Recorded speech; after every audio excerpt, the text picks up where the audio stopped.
को उस बीच आगे बढ़ेंगे। एक और बड़ी खबर आपको बता दें, ईरान की अमेरिका को खुली चेतावनी, खार्ग आइलैंड पर घमासान की धमकी है।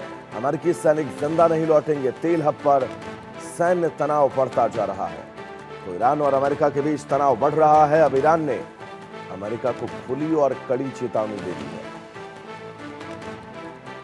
ईरान के विदेश मंत्रालय के प्रवक्ता इस्माइल बघाई ने कहा है कि अगर अमेरिका ने फारस की खाड़ी में स्थित रणनीतिक खार्ग आइलैंड पर कब्जे की कोशिश की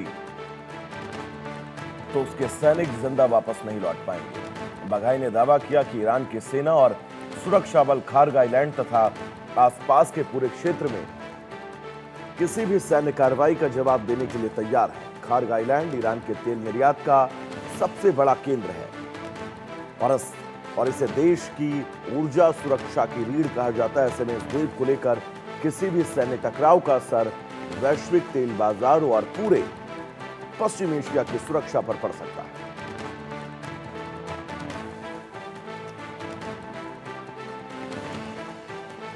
और अमेरिका बखूबी ये जानता है कि ईरान को अगर तोड़ना है, ईरान को अगर घुटने पर लाना है, तो ईरान के इन तेल संसाधनों हॉर्मुज पर ईरान का कब्जा, अपने खाड़ी जितने भी देश हैं उन देशों में अपने सैन्य बेसों की सुरक्षा और ईरान को परमाणु शक्ति न बनने देना, ये उसके सबसे महत्वपूर्ण बिंदु है।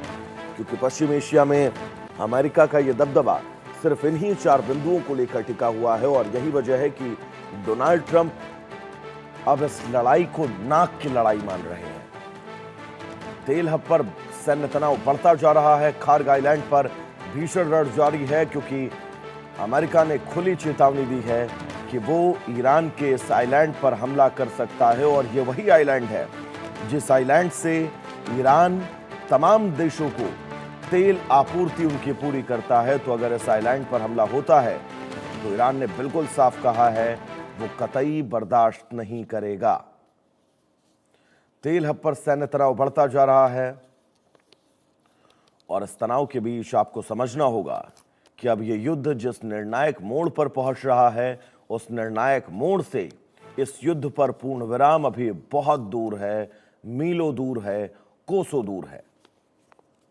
अमेरिकी सैनिक जिंदा नहीं लौटेंगे, इस बात का भी जिक्र किया गया है ईरान की तरफ से कि अगर वो खार्ग आइलैंड पर पहुंचते हैं या फिर खार्ग आइलैंड पर कोई सैन्य एक्शन लेते हैं।